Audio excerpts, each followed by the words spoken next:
14 y 15 de mayo de 2015. Jornadas de los Pueblos Libres. Un espacio para celebrar el bicentenario de la independencia de los pueblos libres y homenajear al héroe nacional Andrés Guacurarí Artigas. Facultad de Humanidades, Posadas.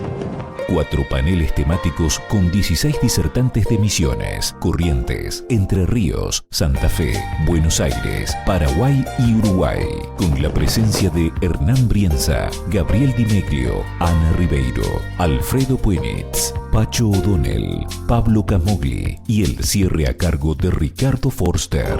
Jornadas de los Pueblos Libres. Organizan Ministerio de Coordinación General de Gabinete de la Provincia de Misiones, Ministerio de Cultura de la Nación y Facultad de Humanidades de la Universidad Nacional de Misiones. Quería agradecer mucho la invitación, especialmente a Pablo Camogli y la posibilidad de estar acá, que no venía hace muchos años. Y yo voy a hablar, tratando de ser breve, quiero comentar algunas cosas con respecto a la participación popular en el periodo de la revolución del cual estamos hablando. Durante muchos años me dediqué a investigar estos temas, de esto que llamamos campo de la historia popular, ¿no? Que en realidad es la historia de aquellos que son muy difíciles de rastrear históricamente, valga la redundancia, ¿no? Es decir, no Belgrano, Moreno, San Martín, Artigas, Ramírez, todos ellos pertenecen a las clases altas, ¿no? Sino los que están por debajo de ellos, o sea, aquellos que dejan muchas menos huellas en la historia, aquellos que, yo digo siempre que no tienen nombre de calle, ¿no? Pero que también son protagonistas históricos, y que en periodos como este, reconstruir su participación, digo, el periodo de la Revolución, de la Independencia, no es solamente una cuestión, digamos, políticamente correcta, que estaría bien, que es decir, qué pasó con el resto de la población, qué pasó con las mayorías, además de los líderes, sino que además, en mi opinión y la de varios otros, uno no puede entender este periodo histórico del cual estamos hablando sin entender la participación popular, porque efectivamente, como se comentaba previamente, la presencia popular en la política fue una de las claves decisivas, digamos, del periodo revolucionario, ¿no? Pero esto no fue, si uno traza un mapa de lo que fue el Virreinato del Río de la Plata, no en todas sus regiones esto fue igual, ¿no? Es decir, algo muy interesante es que la revolución de independencia se inicia con una causa común, digamos, que tiene que ver con el derrumbe del centro de la monarquía española, lo cual permite explicar por qué desde lo que hoy es México hasta acá, pasando por todos los otros lugares en el medio, hay revoluciones y formaciones de juntas y un proceso similar. Pero lo que ocurrió en cada lugar fue diferente de acuerdo a las tensiones locales, a los conflictos locales, a las distintas fuerzas que se movilizaron. Y entonces, en algunos lugares hubo movilización popular a favor de los realistas, en otros lugares hubo movilización popular a favor de los revolucionarios, en otros lugares no hubo movilización popular, ¿sí? Si uno mira el mapa, del Virreinato del Río de la Plata, encuentra 5 lugares donde la movilización popular fue decisiva para entender la política de esta época, ¿sí? Una fue la ciudad de Buenos Aires, que es lo que yo investigué en particular, digamos, donde fue muy fuerte. Otro fue todo el mundo rural, digamos, de la banda oriental, Entre Ríos, Santa Fe, Corrientes, digamos, en lo que hoy llamamos el fenómeno artiguista. En combinación con ese, pero digamos, con bastantes particularidades, está la Revolución Guaraní, ¿no? A la cual está dedicada este encuentro principalmente, de la cual no voy a hablar, porque, bueno, obviamente mañana hablarán de eso. Además, yo lo que sé de eso lo aprendí de Elena Cabral, a Cantero, Machón, es decir, no son cosas que yo he investigado por mí mismo, a Guillermo Wilde también, ¿no? Leer textos de colegas, ¿no? Es como uno aprende. Luego lo que se llamó el sistema de Güemes, ¿no? En Jujuy y Salta, y las guerrillas, digamos, del Alto Perú, ¿no? Lo que hoy es Bolivia. En todos esos lugares la presencia popular, política y militar fue decisiva. Y además, en todo el territorio, por ejemplo, que hoy forma Argentina, hubo algo importante a partir de la Revolución, que fue la inclusión también de los esclavos en la política, ¿no? Por ejemplo, hace poco se descubrió, entre comillas, un intento de insurrección esclava en Mendoza en 1812, ¿no? Del cual antes no se tenía noticias. Y entonces, a medida que se va poniendo la lupa en distintos lugares, van apareciendo, ¿no? estos momentos de participación popular, que puede ser que haya habido en Santiago, en Córdoba, en San Juan. Falta mucha investigación, es un tema que todavía está en pañales, diría, pero por suerte va creciendo permanentemente. Yo, por una cuestión de tiempo, porque me encanta hablar de estos temas, voy a hablar un poco de lo que pasó en Buenos Aires, que es lo que investigué de primera mano, pero antes les quería comentar un poco, para los que no están familiarizados con estos temas, cómo es que tratamos de investigar esto, porque los que hacemos historia popular del periodo anterior a la escuela pública tenemos un gran problema, que es que la mayor parte de la gente de la que estudiamos no sabía escribir. No hay cartas como hay de Artigas o de Guadaltrecitos, no sabían escribir, ¿no? O sea, no dejaron testimonios. O sea, si los historiadores trabajamos sobre todo con testimonios escritos para un periodo en el cual no hay audiovisual, etcétera, pero a quienes queremos estudiar no dejan testimonios escritos, ¿cómo los estudiamos? ¿No? Es complicado, porque la forma de llegar, digo, lo mismo que pasa con, aún más difícil todavía, aquellos que quieren estudiar, por ejemplo, a los indígenas que no fueron parte del Imperio Español, que siguieron siendo independientes hasta fin del siglo XIX, que además ni siquiera hablaban español, ¿no? Entonces, hay todas formas metodológicas distintas, ¿no? Pero uno trabaja mucho con mezclando documentos, ¿no? Lo que decían los grupos dominantes sobre ellos, sobre los sectores populares, que en general es despreciativo o temeroso o estigmatizante, ¿no? Pero es importante lo que decían los viajeros que pasaban por el territorio, lo que dicen las autoridades, pero sobre todo con lo que más se trabaja es con aquellos documentos donde aparecen de alguna manera u otra las voces populares, ¿no? Por ejemplo, en los juicios. Si en una pulpería viene un paisano y le rompe a otro un palo en la cabeza, hay un juicio. En ese juicio el paisano que recibió el palo, si está vivo, habla, ¿no? El que le pegó habla, si lo atraparon, y todos los testigos hablan. Y en general, aunque no saben escribir, al final hacen una señal de la cruz con su nombre. Todos los archivos argentinos tienen estos documentos, están, ¿no? Hay que buscarlos, ¿no? Y en algunos archivos están mejor conservados, en otros no, pero aunque son situaciones muy particulares y en general la gente cuando está delante de un juez trata de decir yo no fui, ¿no? Obviamente, con lo cual son fuentes que hay que usarlas con mucho cuidado porque no es que ahí está la verdad. Sin embargo, es uno de los pocos lugares donde uno encuentra, ¿no? La presencia popular, la voz popular, gente que dice sí, yo estaba ahí sentado, esto es un documento que encontré una vez, algo que pasó en una calle de Buenos Aires. Entró alguien y gritó, ¡viva Artigas! ¿No? Y yo le dijo, ¿qué viva Artigas? ¿Qué viva Artigas? ¡Pum! Cuchillazo, ¿sí? Pelea, juicio. Ahora, ¿qué nos dice eso? Bueno, que había artiguistas en Buenos Aires, lo cual, si sacamos en la frontera actual, es bastante lógico, está a 40 kilómetros el foco del artiguismo inicial, ¿no? La zona de Soriano, Mercedes, Colonia, está bastante cerca de Buenos Aires, en kilómetros, es decir, no son un mundo diferente, es el mismo. Las lanchas que llevan cuero cruzaban todos los días, es decir, es el mismo mundo del cual estamos hablando, ¿no? Por lo cual, pensar en Buenos Aires es pensar en muchas alternativas revolucionarias diferentes, más allá de los dirigentes, ¿no? Lo mismo que pensar dentro del artiguismo, las distintas opciones. Es una época, como decía hoy Hernán a la mañana, marcada por una gran complejidad. Entonces uno puede trazar algunas líneas grandes, pero dentro de esas líneas aparecen muchos matices, ¿sí? Y esos matices a veces son muy interesantes para mí. Entonces, los que hacemos historia popular tratamos de hacer eso, ¿no? De recuperar las voces con todos los problemas que eso tiene, que es difícil, ¿no? Pero también es un trabajo atractivo. ¿Qué podemos establecer a partir de eso? Bueno, repito, que la participación popular fue muy importante en estos años, fue importante políticamente, ¿no? En el caso de Buenos Aires, voy a tratar de ser muy sintético para no aburrir, pero en el caso de Buenos Aires hay algo importante, y hay una particularidad. En Buenos Aires la campaña, es decir, las zonas rurales no se movilizaron fuertemente a nivel político, como sí pasó en Buenos Aires más tarde, ¿no? Unos años más tarde. En la época de la Revolución, el lugar más convulsionado era la ciudad, que era la única ciudad en todo el territorio rioplatense que era más grande que su campaña, ¿no? En cantidad de población. Una ciudad para la época bastante importante. Hoy sería muy chiquita, ¿no? Tenía menos de 50.000 habitantes. Pero en esa época era una ciudad importante y además tenía una particularidad, era una capital. Y en toda capital, si uno estudia muchas revoluciones, es bastante importante lo que hagan los sectores populares porque tienen un diálogo directo con el poder político. Todavía hoy, digamos, una movilización en la Plaza de Mayo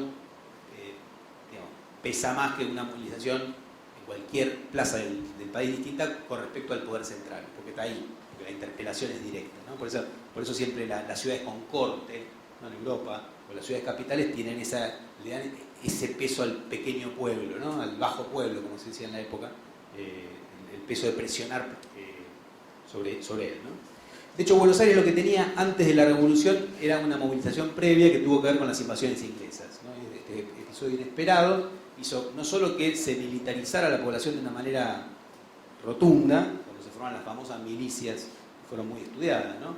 Que no son el ejército, sino vecinos armados, ¿no? Los patricios, los arribeños, etc., que votan a sus oficiales, ¿no?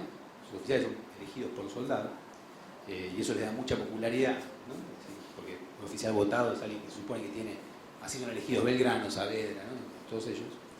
Y además, por la movilización a la plaza, que pasa a llamarse Plaza de la Victoria, hoy Plaza de Mayo, ¿no?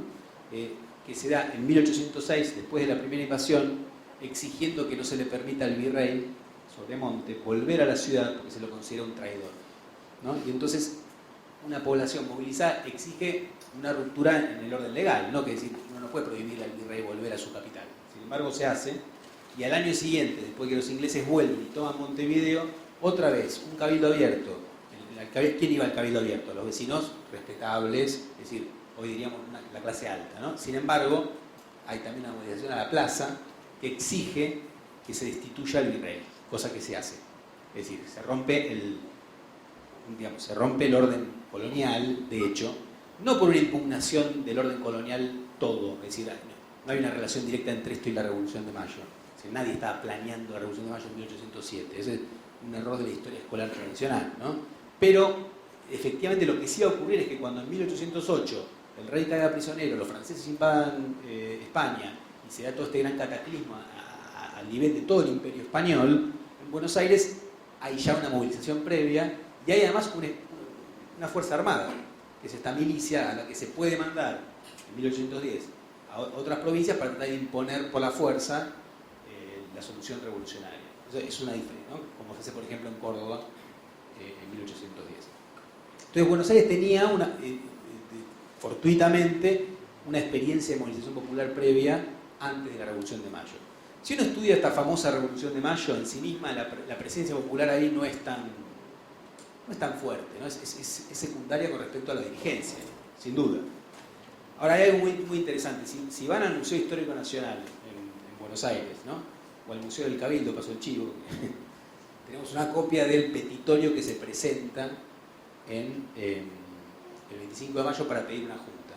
¿Cómo firman dos agitadores callejeros que eran Antonio Beruti y Domingo French en ese petitorio? Dicen, por mí, su firma, ¿no? Y a nombre de 600 más. ¿Sí? Uno sabe que en política los números se pueden dibujar un poco, pero evidentemente algo tenían detrás para decir eso. Gente analfabeta. ¿No? Es decir, los que firmaron ese famoso petitorio de 1810 son 400 personas que saben firmar, que es la minoría de la población.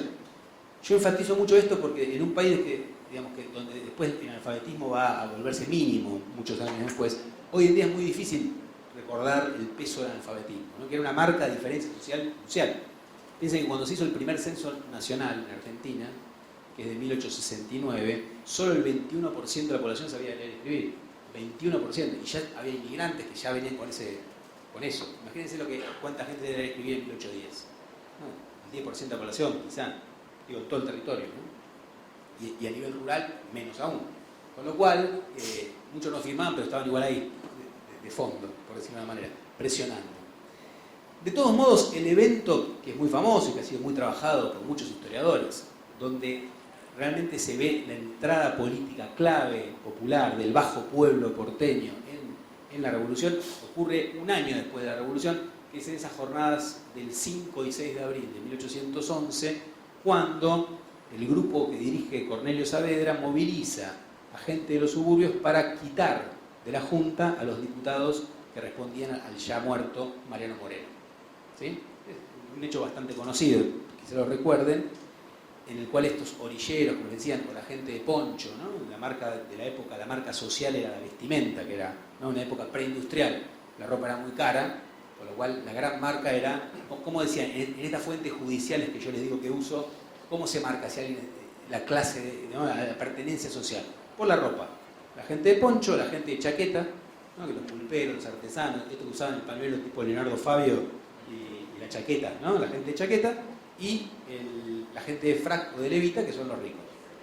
De cualquier grupo político, digo, Moreno y Saavedra, todos esos son gente de levita, eso que quede claro, ¿no? O sea, son otros, son, como pasa muchas veces con los líderes populares, no vienen del mundo popular, tienen otro origen social, ¿sí?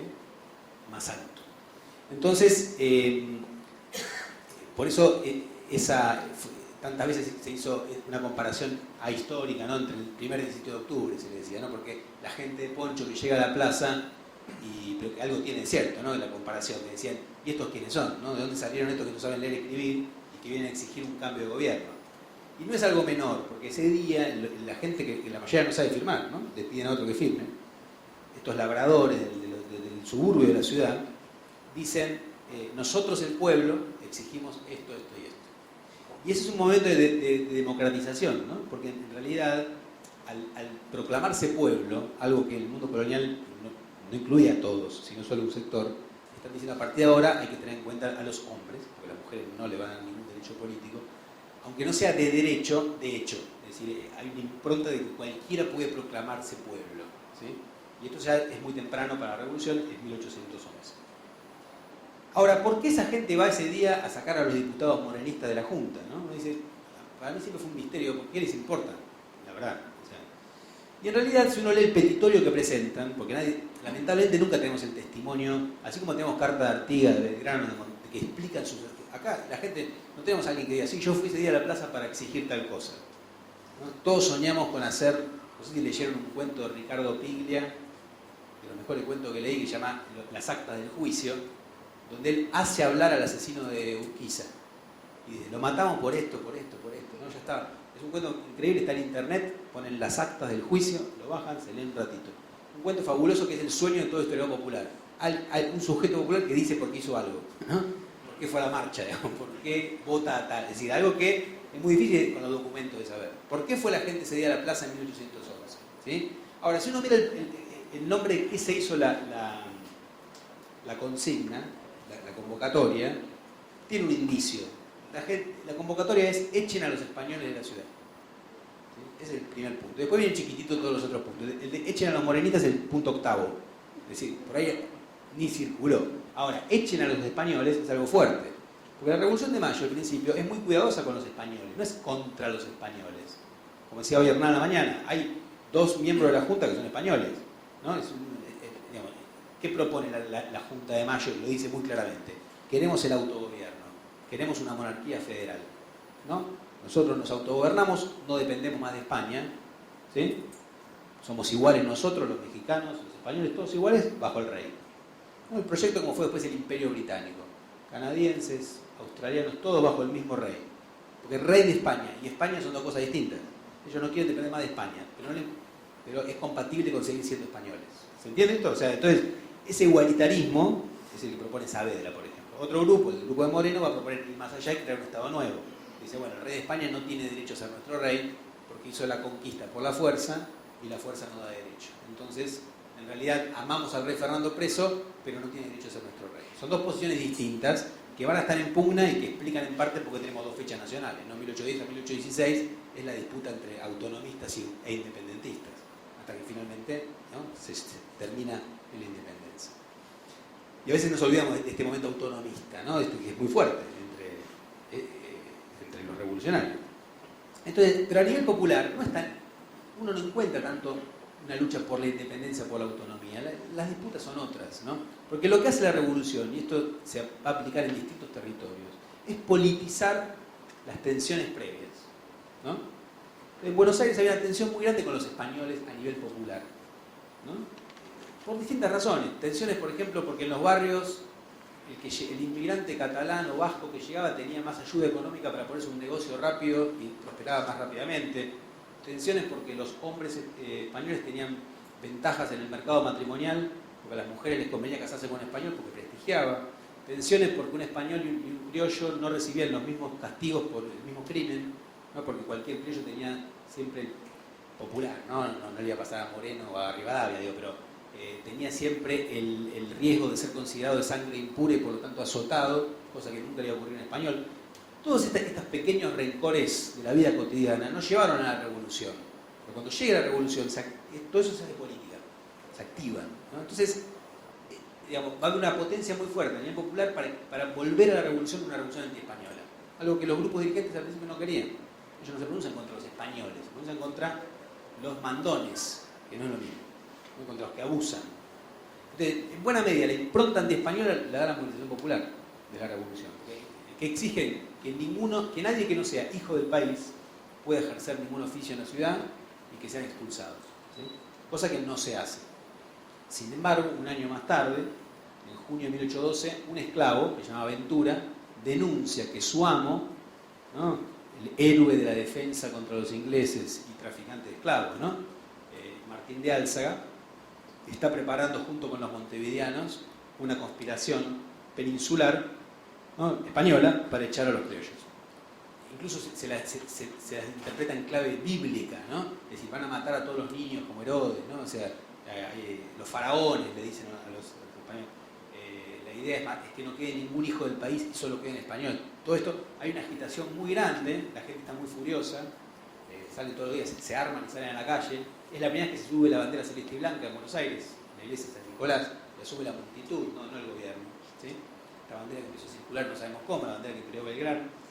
Y entonces está la presión que el gobierno captura a Álzaga y lo fusila y lo cuelga en la plaza, ¿no?, para que la gente le tire piedras. Y día tras día, durante un mes entero, se va matando a un conspirador. En el momento más, si quieren, más de revolución francesa, de la revolución porteña, ¿no? Es decir, esta cosa de la multitud tirándole piedras al cadáver de alguien que acaba de ser fusilado y gritando viva la patria, mueran los españoles, etc. Ahí ya para 1812, en Buenos Aires, la revolución es absolutamente anti-española, ¿sí? Es decir, se ha radicalizado. Y en esa radicalización, la intervención popular es importante. Lo interesante que tiene esa radicalización es que en la figura del español también se subsumen otras tensiones. No es que solamente odian a los españoles por españoles, también todas las tensiones sociales de la época, raciales, van contra la figura del español. Porque entonces los que son revolucionarios ascienden simbólicamente en el orden social.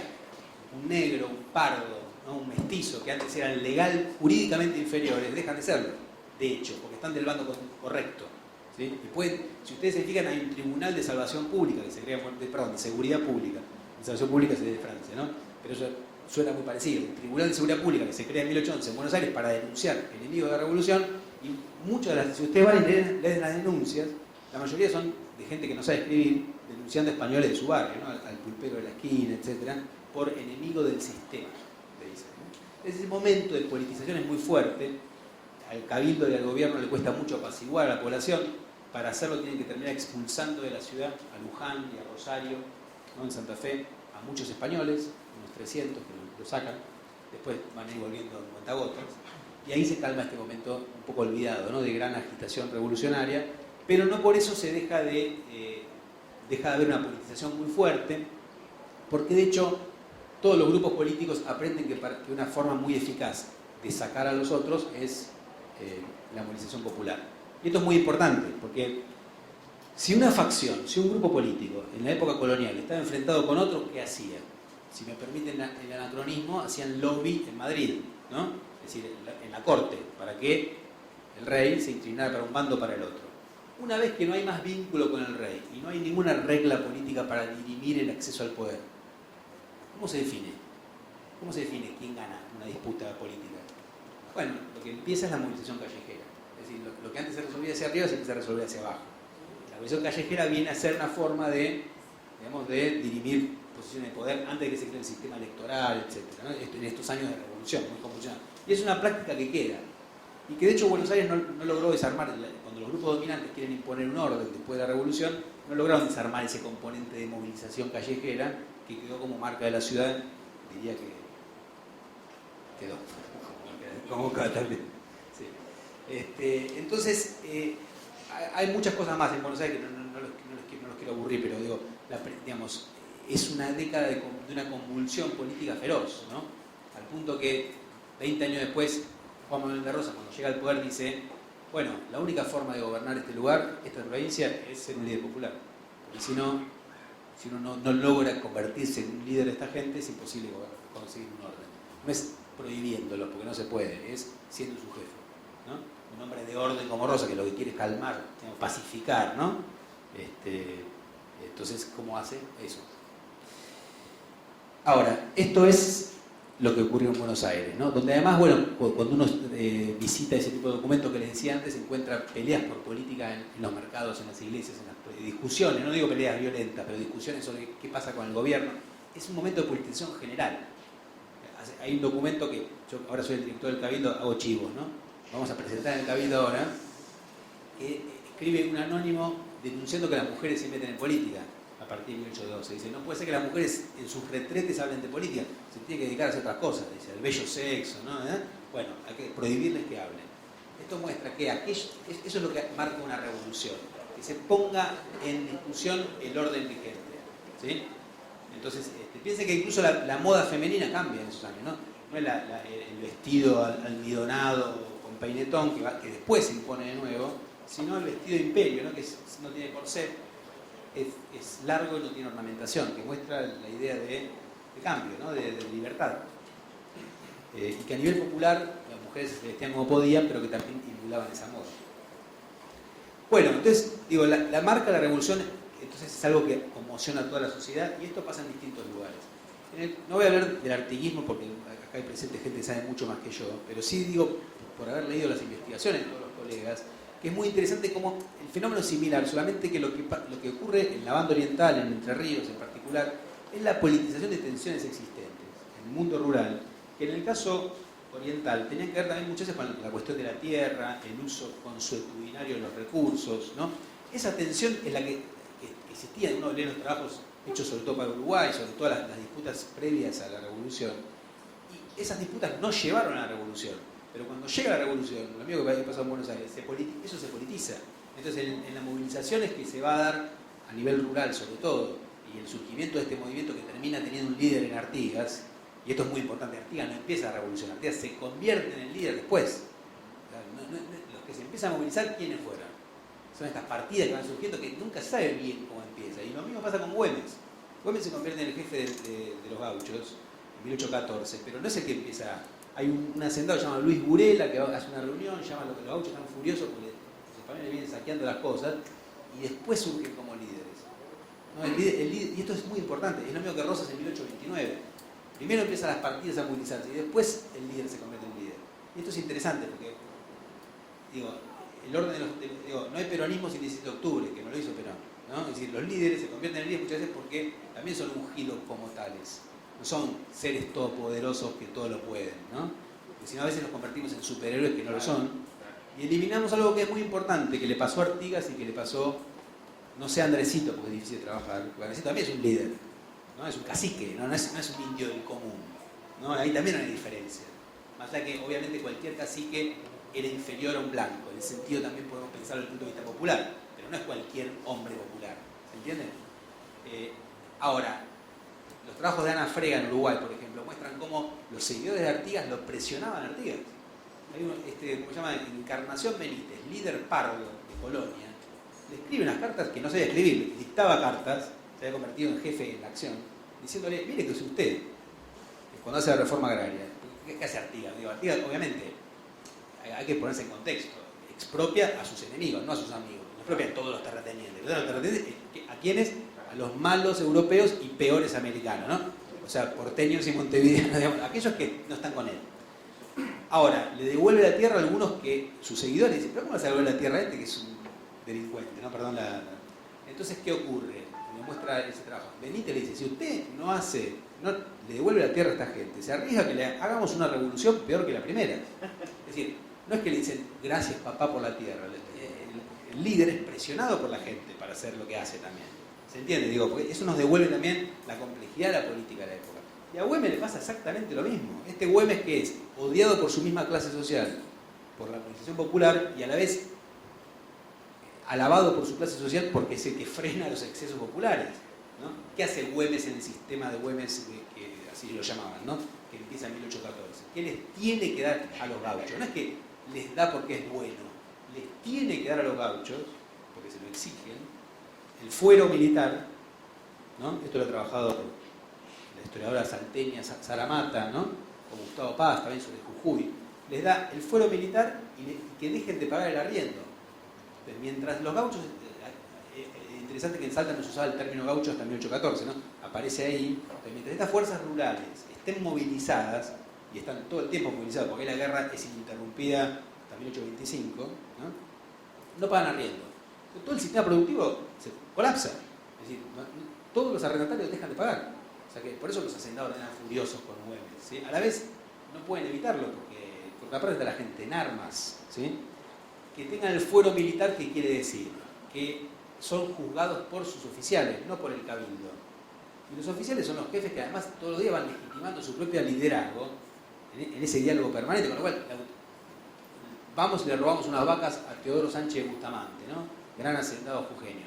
Si lo agarra el cabildo lo mete preso, si lo agarra el oficial dice, muchachos, aflojen un poco, y punto, ¿no? Esa es la reprimenda, digo literalmente, por eso todo el orden se pone en cuestión. Lo interesante es que en Salta o en Jujuy las oligarquías locales logran reconstruir un orden a su favor y aplanar la política. Cosa que en el litoral, salvo la experiencia que yo diría trágica de Guaraní, porque termina muy mal, en el litoral, en Entre Ríos, en la banda oriental, en Buenos Aires, eso no termina de ocurrir. Es decir, la política no termina de ser disciplinada del todo a su gusto por las élites hasta, digamos, 1880, ¿no? Que es el gran triunfo oligárquico en Argentina, sin duda. Y en Uruguay también, el gobierno de la Torre, ¿no? Es decir, todo ese momento de la construcción de un orden. Entonces, fíjense que después de 1880, Roca, Pellegrini, Juárez, Selman, para hablar de gente de distintas provincias, no tienen que ser líderes populares para gobernar. Antes de 1880, si alguien quería poder ser un líder político en Argentina, tenía que ser un líder popular. ¿Sí? Es decir, si no fracasaba. Es decir, todos los grandes personajes decimonónicos son líderes populares. ¿Sí? ¿Por qué lo son? Porque esa es la herencia de la revolución, es decir, una política revolucionaria, ¿no? Es decir, y esa presencia de lo popular está mucho más, no está tan oculta como uno a veces piensa, ¿no? Piensa en los grandes textos de la literatura argentina del siglo XIX, ¿no? El Facundo de Sarmiento, el Matadero de Esteban Echeverría, ¿no? El Martín Fierro, la excursión a los indios ranqueles, Amalia, digo los canónicos estoy pensando, ¿no? Juan Moreira, todos hablan de sectores populares. Es decir, la presencia popular ahí está en el centro de la cultura, ¿no? Digo, los letrados hablan de eso porque eso es a lo que temen, o algunos lo defienden como Hernández, otros lo estigmatizan como Sarmiento, otros le temen como Mármol, pero en todos está. Es una presencia que ahí se ve mejor que en ningún otro lado, ¿no? En los textos producidos en la época, incluso textos que buscan o el ensayo de la ficción, ¿sí? Entonces digo, esa marca es la herencia de la revolución, la herencia de la participación popular en la revolución. Y para terminar, digo, no importa tanto cuál fue el resultado de eso, porque en realidad los sueños que tuvieron muchos de estos que se movilizaron políticamente en la época revolucionaria, o en el caso masculino que lucharon en las guerras, muchas veces esos sueños quedaron totalmente truncados. Si uno lee Los cielitos de Bartolomé Hidalgo, ¿no? El payador oriental, que después murió en Buenos Aires, ¿no? Cuando ya está en Buenos Aires escribe esos textos que dice, bueno, al final uno puso el pecho, ¿no? Se mató por la revolución y siguió tan pobre como antes, ¿no? O sea, eso también es la experiencia popular de la guerra y de la época. De todos modos, uno no puede juzgar a las revoluciones por su resultado, porque eso es injusto con el pasado, ¿no? Muchas veces dicen, esta revolución fue fallida. ¿Y qué importa? Digo, los que murieron en ella no valen. Es decir, no importa que a Andresito le salió mal el proyecto, porque efectivamente salió mal. Es el proyecto de reconstruir una provincia jesuítica, sin españoles, sin blancos, ¿no? Sin portugueses, sin porteños, sin paraguayos, ¿no? Como decía, naturales gobernándose a sí mismos, fracasó. Ahora, eso no le quita importancia histórica. ¿Entienden? Es decir, porque no podemos jugar a la historia solamente por su resultado. Eso me parece que porque ser injusto con nuestros antecesores, ¿no? Los que hicieron esa historia. Pero lo mismo pasa, digo, para terminar ahora sí, con la esclavitud, ¿no? Es decir, los esclavos vieron en la revolución una esperanza de libertad. ¿Sí? Dijeron, la esclavitud es la llegada a la libertad. Y ahí se presentan algunas paradojas. La revolución artiguista, que fue la más radical y la que más cambió las cosas, en esclavitud estuvo más rezagada que las demás. Digo, para que no seamos tan... Digo, en Buenos Aires avanzó mucho más, por ejemplo, que la revolución más quedada, en comparación, avanzó mucho más la libertad de los esclavos que en la banda oriental, donde los propietarios adujeron que como no habían participado en la asamblea del año 13, la libertad de vientre no se aplicaba. Es decir, el propietario del esclavo siempre tiene un buen argumento para aplicar, ¿no? Y ahora, ¿qué hace un líder con eso? ¿Qué hace Artigas o un personaje con la esclavitud? Y ese es el gran problema de los líderes de Mayo también. Hablan en nombre de la libertad y son propietarios de esclavos. Entonces dicen, hay dos derechos, el derecho a la libertad y el derecho de propiedad. ¿Cuál gana? El derecho de propiedad, ¿sí? pero el esclavo sabe eso. Los esclavos, digo, ahí, como actores, no importa que no supieran leer o que no entendieran exactamente, no importa qué entendían ellos doctrinariamente, también discuten las mismas cosas. Hoy pensaba en la mañana, ¿qué entenderían los indios de Andresito por federalismo? No importa tanto a nivel doctrinario. Claramente para ellos era el autogobierno, era gobernarse a sí mismo, eso lo entiende todo el mundo. ¿Sí? En el caso de los esclavos, ellos sabían que querían la libertad, y ahí se está lleno de documentos en Buenos Aires, al menos, de cartas dictadas por esclavos pidiendo la libertad, diciendo todo se huele, dice uno, la libertad que llega, ¿no? Entonces, ¿qué hacen los gobiernos revolucionarios? Dicen, bueno, vamos a matarla gradualmente, ¿no? ¿Qué hace el primer triunvirato? 1812, prohíbe el tráfico de esclavos, no se pueden comprar esclavos nuevos, todos los que lleguen nuevos son libres al pisar el territorio. Año siguiente, Asamblea del año 13, libertad de vientres, todo esclavo que nazca a partir de ahora es libre. ¿Qué dicen entonces? No vulneramos el derecho de propiedad, cuando se mueran los esclavos que están no hay más esclavitud. ¿Sí? Reformismo, diríamos hoy en día. Pero los esclavos dicen, no, nosotros queremos ahora la libertad, y eso está presente, hay una presión.